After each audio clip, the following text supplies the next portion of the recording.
고독 속에 있는 자녀야, 지금 이 순간 내가 느끼는 그 무거운 마음을 나는 안다.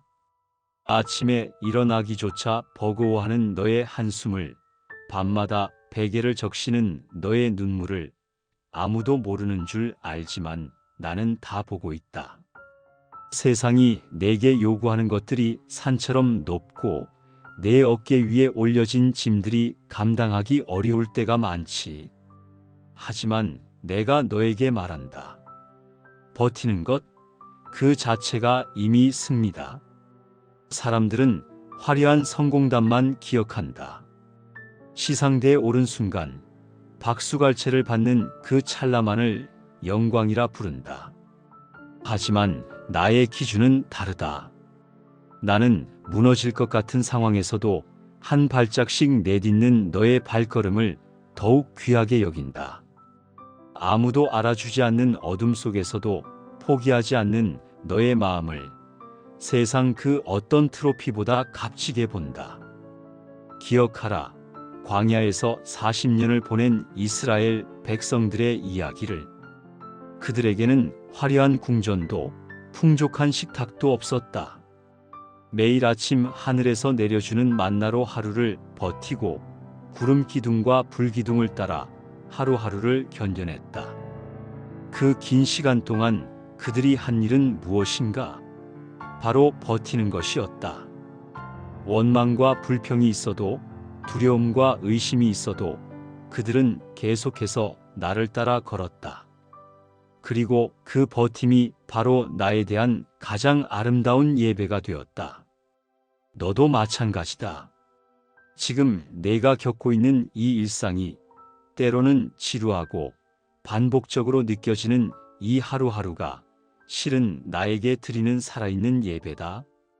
내가 포기하고 싶은 마음을 억누르고 다시 일어설 때, 아무도 알아주지 않아도 묵묵히 자리를 지킬 때, 그때마다 나는 너를 보며 미소 짓는다. 세상은 내가 빨리 달려야 한다고, 더 높이 올라가야 한다고 재촉한다. 하지만 나는 서두르지 않는다. 나에게는 버티는 시간도 소중한 성장의 시간이다. 나무가 뿌리를 깊이 내리는 것처럼 너의 영혼도 이 버티는 시간 속에서 더욱 단단해지고 있다. 혹시 내가 지금 나는 아무것도 이루지 못했어라고 생각한다면 그건 착각이다. 너는 이미 충분히 이루었다. 오늘까지 버텨낸 것 자체가 위대한 성취다. 넘어질 뻔했지만 넘어지지 않은 것, 포기할 뻔했지만 포기하지 않은 것, 이것이 바로 나의 능력이 너를 통해 나타난 증거다. 내가 내 곁에 있다는 것을 의심하지 말아라. 내가 느끼지 못할 때도, 내가 나를 찾지 않을 때도 나는 한순간도 너를 떠나지 않았다. 내 걸음이 비틀거릴 때는 내가 붙들어주고, 내 마음이 꺾일 때는 내가 일으켜 세운다. 시편 23편의 다윗처럼 내가 사망의 음침한 골짜기를 다닐지라도 두려워하지 말아라. 내가 너와 함께 있기 때문이다. 내 지팡이와 막대기가 너를 인도하고 위로한다. 그러니 내 사랑하는 자녀야, 오늘도 버텨라. 세상이 너를 몰라준다 해도, 내 자신조차 실망스럽다 해도 나는 너를 신뢰한다. 너는 지금 이 순간에도 승리하고 있다.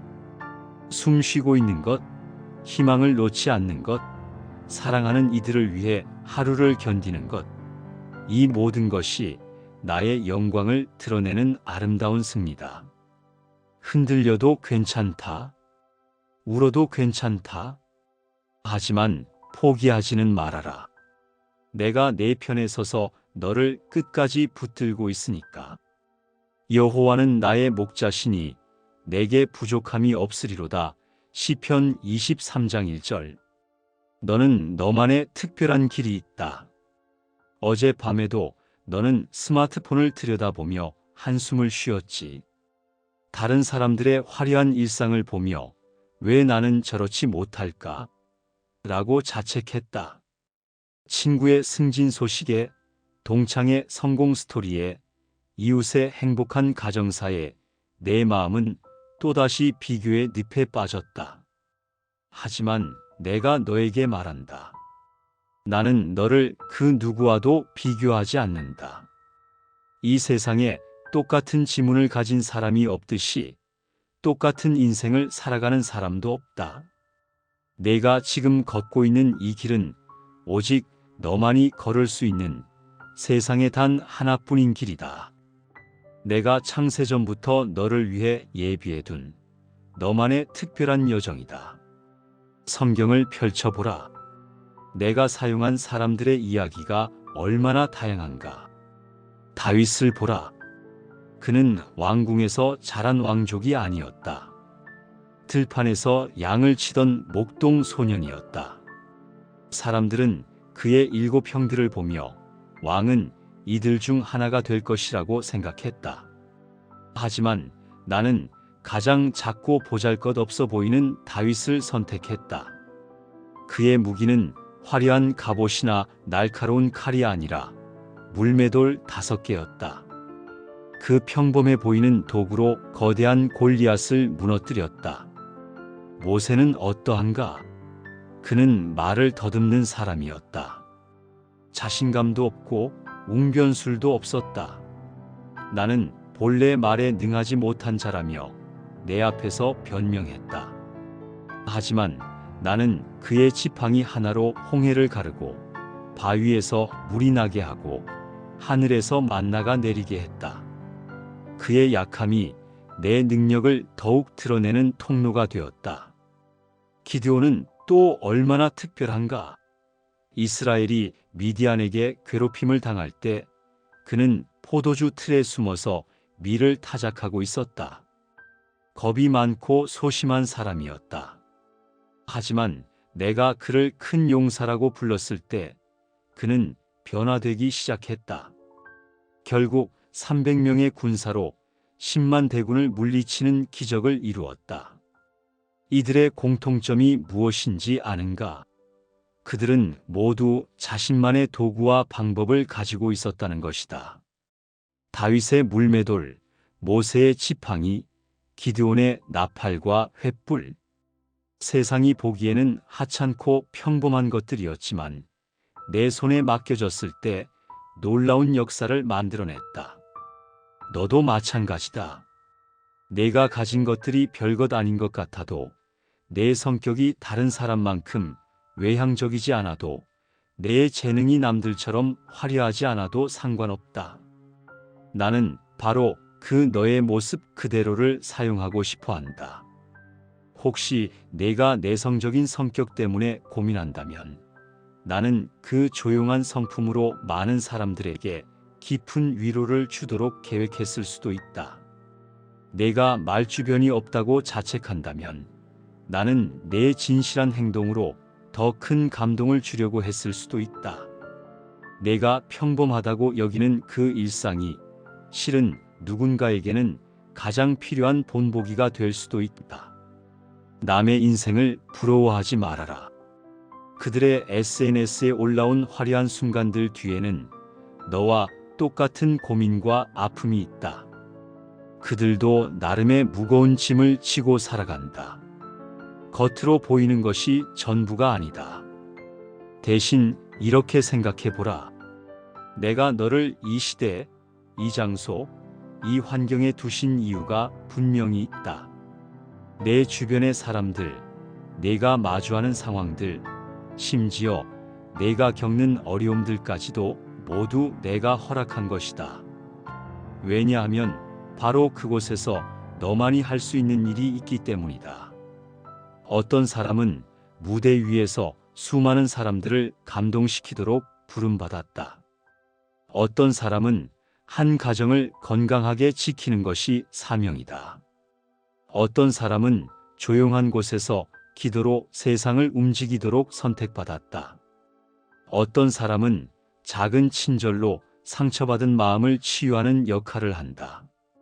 모든 길이 다 소중하고 모든 역할이 다 필요하다. 그러니 더 이상 남과 비교하며 내 자신을 깎아내리지 말아라.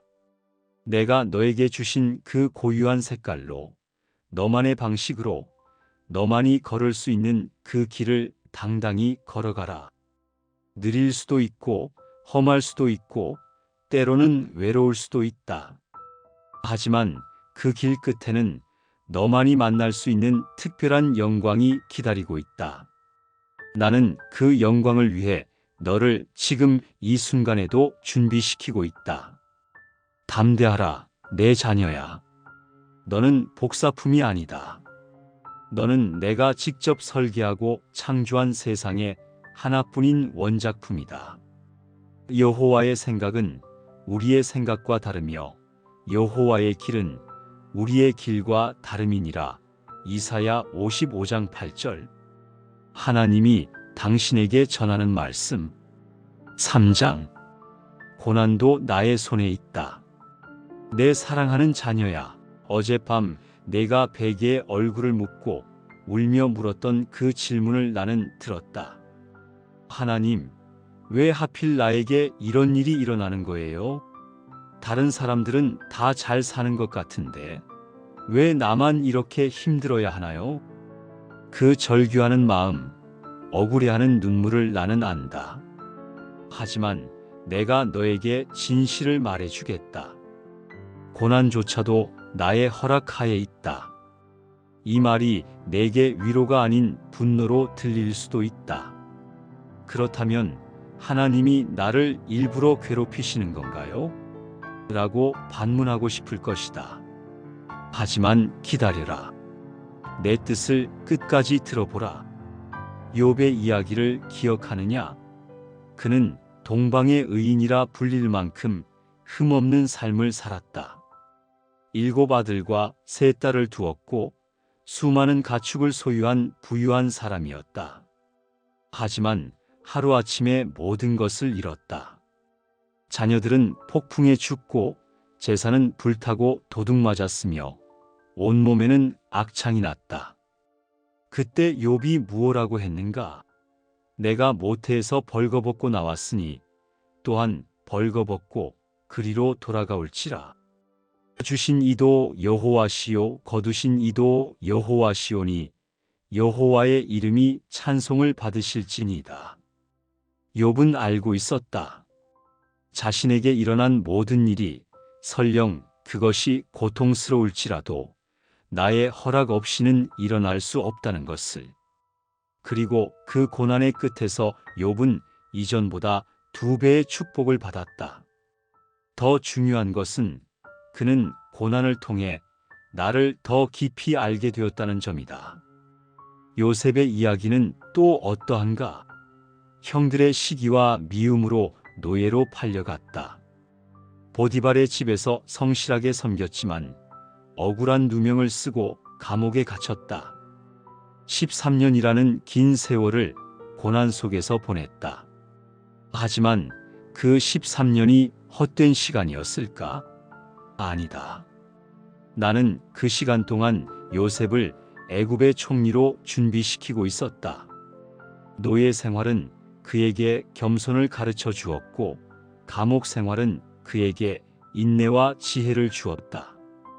그리하여 때가 되었을 때 그는 온 세계를 기근에서 구원하는 구원자가 될 수 있었다. 요셉이 자신을 팔아버린 형들에게 한 말을 들어보라. 당신들은 나를 해하려 하였으나 하나님은 그것을 선으로 바꾸사 오늘과 같이 많은 백성의 생명을 구원하게 하시려 하셨나이다. 다니엘과 세 친구들도 마찬가지다. 그들은 조국을 떠나 바벨론의 포로로 끌려갔다. 하지만 그 이방 땅에서 그들은 나의 영광을 더욱 찬란하게 드러냈다. 사자굴에서 풀무불에서 나타난 기적들은 이방 왕들조차 나를 경배하게 만들었다. 내 자녀야, 이제 깨달았느냐? 고난은 저주가 아니라 축복의 전주곡이다. 꽃을 생각해보라. 씨앗은 땅속 어두운 곳에서 썩어야 싹이 나고 새싹은 차가운 바람과 뜨거운 햇볕을 견뎌야 꽃을 피운다. 만약 씨앗이 왜 나는 이 어둠 속에 묻혀야 하는가? 라고 불평한다면 결코 아름다운 꽃이 될 수 없을 것이다. 다이아몬드는 어떻게 만들어지는가? 수백만 년 동안 지하 깊은 곳에서 엄청난 압력과 열을 받아야 한다. 그 고압과 고열이 없다면 그저 평범한 탄소 덩어리로 남을 뿐이다. 너도 마찬가지다. 지금 내가 겪는 그 압박감, 그 고통, 그 눈물이 너를 다이아몬드로 만들고 있다. 나는 너의 성품을 빚고 있고 너의 믿음을 순금같이 정련하고 있으며 너의 영혼을 더욱 아름답게 조각하고 있다. 그 과정이 아프다고? 당연하다. 조각가가 대리석을 조각할 때 망치와 정을 사용하듯 나도 때로는 고난이라는 도구를 사용한다. 하지만 그 목적은 파괴가 아니라 완성이다. 조각가가 대리석을 미워해서 두드리는 것이 아니라 그 안에 숨겨진 아름다운 조각상을 드러내기 위해서인 것처럼 내 눈물 한 방울도 헛되지 않는다. 시편 56편 8절에 기록했듯이 나는 내 유리병에 내 눈물을 담으셨나이다.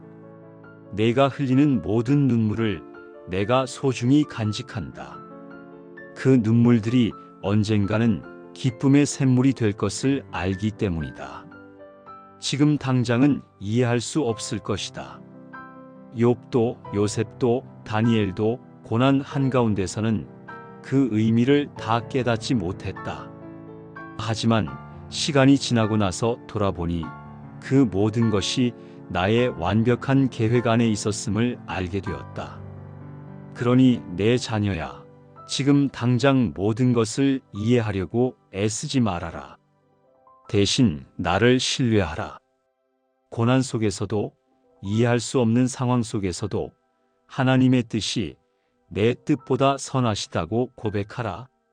내가 지금 견디고 있는 그 시간들이 훗날 누군가를 위로하고 격려하는 최고의 자격이 될 것이다. 내 상처가 누군가의 상처를 치유하는 약이 되고 내 눈물이 누군가의 절망을 희망으로 바꾸는 씨앗이 될 것이다. 고난도 나의 사랑의 표현이라는 것을 기억하라. 나는 너를 더 크고 아름다운 그릇으로 만들기 위해 지금 너를 빚고 있다. 이 모든 일 후에 여호와께서 욥에게 이전 모든 소유보다 갑절이나 주셨고 욥 42장 10절. 지금 내가 무릎을 꿇고 앉아서 중얼거리는 그 말을 나는 들었다. 하나님, 이제 정말 한계예요. 더 이상은 못 견디겠어요. 저는 이제 지쳤습니다. 그 떨리는 음성 속에서 나는 내가 얼마나 오랫동안 버텨왔는지를 안다. 하지만 내가 너에게 말한다. 지금이 바로 포기할 때가 아니다. 지금이 바로 끝까지 붙들어야 할 때다. 왜냐하면 내가 찾던 그 답, 내가 기다린 그 돌파구가 바로 저 모퉁이 너머에서 기다리고 있기 때문이다. 마라톤 선수를 생각해보라. 42.195km의 긴 여정에서 가장 힘든 순간이 언제인가? 바로 35km 지점부터다. 다리는 천근같이 무겁고 폐는 터질 것 같고 온몸이 그만두라고 소리친다. 그때 많은 선수들이 중도 포기한다. 하지만 끝까지 달린 선수들만이 결승선의 그 찬란한 순간을 경험한다. 42km를 달렸는데 나머지 195m 때문에 포기한다면 얼마나 안타까운가. 너도 지금 그 35km 지점에 서 있다.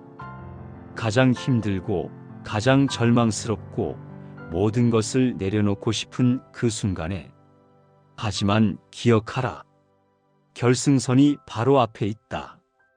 아브라함을 보라. 75세에 고향을 떠났고 100세가 되어서야 약속의 아들 이삭을 얻었다. 25년을 기다렸다.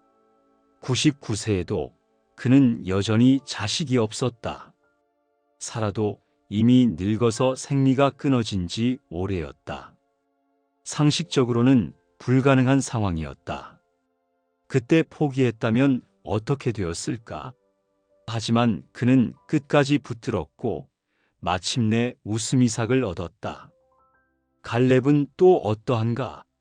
가나안을 정탐했을 때 그의 나이는 40세였다. 그리고 45년이 지나 85세가 되어서야 약속의 땅 헤브론을 차지했다. 85세의 나이에도 나는 오늘도 그때와 같이 강건하다고 선언했다. 만약 80세에 이제 너무 늙었다며 포기했다면 그는 평생의 꿈을 이루지 못했을 것이다. 바울도 마찬가지다. 그는 인생 말년에 이렇게 고백했다. 내가 선한 싸움을 싸우고 나의 달려갈 길을 마치고 믿음을 지켰으니 이제 후로는 나를 위하여 의의 면류관이 예비되었다. 그는 수많은 고난과 핍박 속에서도 감옥에 갇혀서도 생명의 위협을 받으면서도 끝까지 달려갔다. 그래서 그는 면류관을 받을 수 있었다. 내 자녀야, 너도 지금까지 얼마나 잘 달려왔는가? 첫 번째 위기를 넘겼고, 두 번째 시험도 통과했고, 세 번째 절망도 견뎌냈다. 그런 네가 지금 마지막 고비에서 포기한다면 얼마나 아까운가? 해산하는 여인을 떠올려 보라. 진통이 가장 심할 때가 언제인가? 바로 아기가 세상에 나오기 직전이다. 그 순간의 고통이 너무 심해서 차라리 죽겠다고 말하지만 바로 그 다음 순간 새 생명이 태어난다. 만약 그녀가 진통이 가장 심한 그 순간에 포기한다면 아기는 세상에 나올 수 없다. 새벽이 가장 어두울 때를 알고 있느냐? 동이 트기 바로 직전이다.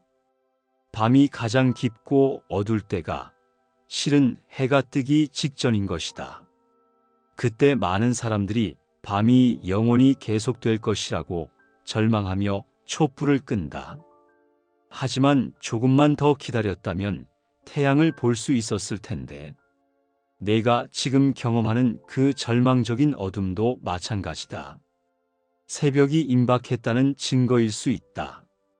내 인생의 태양이 곧 떠오를 준비를 하고 있을 수도 있다. 나는 완벽한 타이밍을 가지고 있다. 너무 이르지도 너무 늦지도 않는 정확한 그 순간에 역사하신다. 내가 보기에는 늦은 것 같아도 나의 시계로는 정확한 시간이다. 느헤미야가 예루살렘 성벽을 재건할 때를 보라. 대적들이 계속해서 방해했고 백성들은 낙심했으며 자재도 부족했다. 하지만 그는 52일 만에 성벽 재건을 완성했다. 만약 51일째에 포기했다면 하루 차이로 모든 수고가 물거품이 되었을 것이다. 내 자녀야, 혹시 너도 지금 51일째에 서 있는 것은 아닐까? 모든 것이 완성되기 바로 하루 전에 내가 네게 말한다. 내가 흔들려도 나는 결코 너를 놓지 않는다. 내 손이 나를 놓을 수는 있어도 내 손은 절대로 너를 놓지 않는다. 내가 못하겠다고 말할 때도 내가 할 수 있다고 내 안에서 힘을 공급한다. 다시 일어나라. 7번 넘어져도 8번 일어나는 것이 의인이다. 내가 넘어진 것은 실패가 아니다. 다시 일어날 준비 과정일 뿐이다. 버티는 그 자체가 승리라는 것을 기억하라. 세상은 1등만 기억한다고 하지만 나는 끝까지 완주한 모든 사람을 승리자로 여긴다. 마라톤에서 꼴찌로 들어온 선수도 42.195km를 모두 달렸다면 그는 완주자다. 승리자다. 그러니 내 자녀야, 다시 한번 일어나라. 무릎이 떨려도 다리에 힘이 없어도 한 걸음씩 다시 내디뎌라. 끝까지 가는 자에게 나는 영광의 면류관을 씌워주리라. 내 이름이 승리자 명단에 기록될 그날이 곧 온다. 그때까지 조금만 더 버텨라. 내가 선한 싸움을 싸우고 나의 달려갈 길을 마치고 믿음을 지켰으니 디모데후서 4장 7절. 내 가장 사랑하는 자녀야, 이제 나는 내게 가장 중요한 말을 하려 한다. 내가 지금까지 들어온 모든 말 중에서 가장 소중하고 가장 진실하며 가장 놀라운 이야기다. 너는 나의 최고 작품이다. 세상이 뭐라고 말하든, 사람들이 어떻게 평가하든, 심지어 내가 스스로를 어떻게 생각하든 상관없다. 창조주인 내가 직접 말한다. 너는 내가 만든 작품 중에서도 가장 특별하고 가장 소중한 걸작품이다. 미켈란젤로가 다비드상을 조각할 때를 상상해보라. 그는 평범한 대리석 덩어리 하나를 보고 그 안에 숨겨진 아름다운 조각상을 보았다. 3년 동안 하루도 빠짐없이 정성스럽게 조각했다. 매 순간 사랑을 담아서 세심한 주의를 기울여서 완성했다. 그래서 다비드상은 500년이 지난 지금도 세계인들의 감탄을 자아낸다. 나도 마찬가지다. 너라는 작품을 만들 때 나는 창세전부터 계획을 세웠다.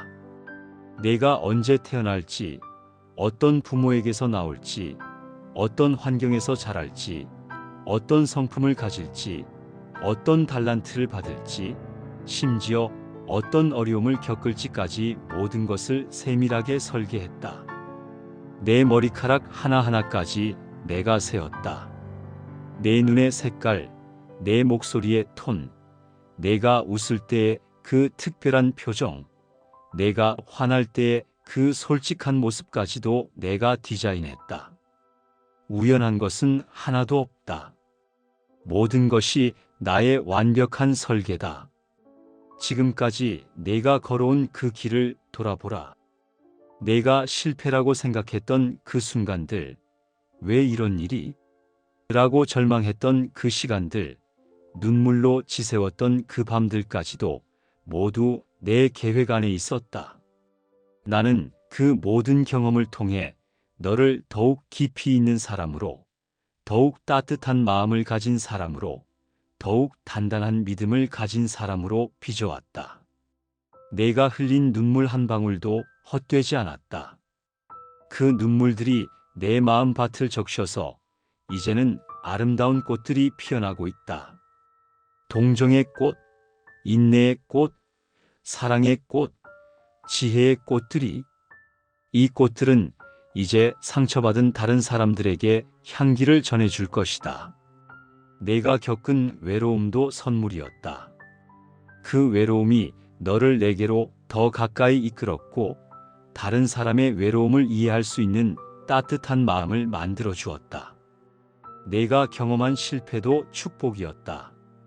그 실패가 너를 겸손하게 만들었고 넘어진 사람을 일으켜 세울 수 있는 손길을 만들어 주었다. 이제 나는 내게 새로운 단계로 나아갈 때가 되었다고 말하고 싶다. 혼자서는 할 수 없는 일들이 너를 기다리고 있다.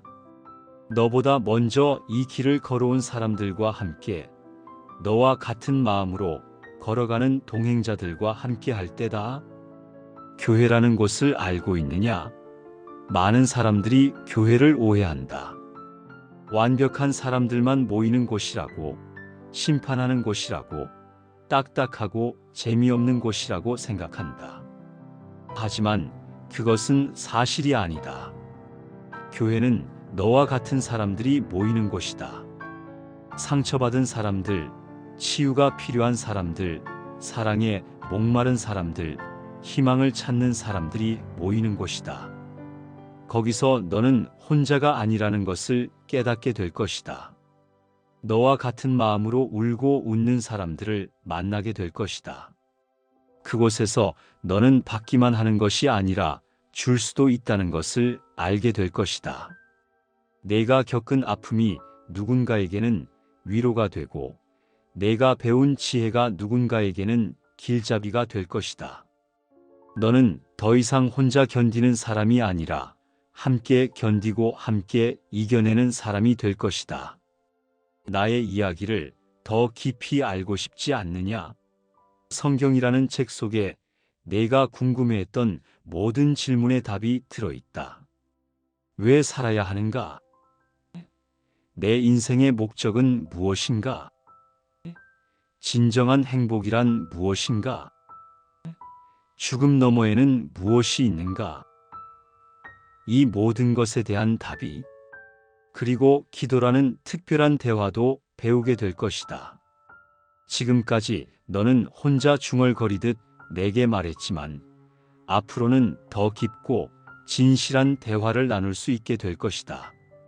나는 내 기도를 들을 뿐만 아니라 내 마음에 직접 응답하기도 한다. 내 사랑하는 자녀야, 너는 이미 충분히 많은 것을 이루었다. 살아남은 것만으로도 승리자다. 지금까지 버텨낸 것만으로도 영웅이다. 하지만 이제는 더 큰 모험이 너를 기다린다. 더 깊은 사랑, 더 큰 기쁨, 더 확실한 희망이 있는 곳으로의 여행이. 두려워하지 말아라. 새로운 곳이라고 해서 낯설어하지 말아라. 나는 이미 그곳에서 너를 기다리고 있다. 따뜻한 미소로, 활짝 벌린 두 팔로 너를 맞이할 준비가 되어 있다. 세상은 너를 평범하다고 할지 몰라도 나는 너를 특별하다고 부른다. 세상은 너를 잊어버릴지 몰라도 나는 너를 영원히 기억한다. 세상은 너를 실패작이라고 할지 몰라도 나는 너를 최고의 걸작품이라고 자랑한다. 그러니 이제 일어나라. 내 자리에서 일어나서 문을 열고 빛 가운데로 나아와라. 너의 진짜 인생이 지금부터 시작된다. 여호와께서 이르시되 내 생각은 너희의 생각과 다르며 내 길은 너희의 길과 다름이니라.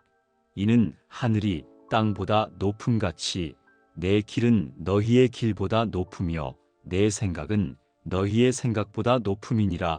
이사야 55장 8절.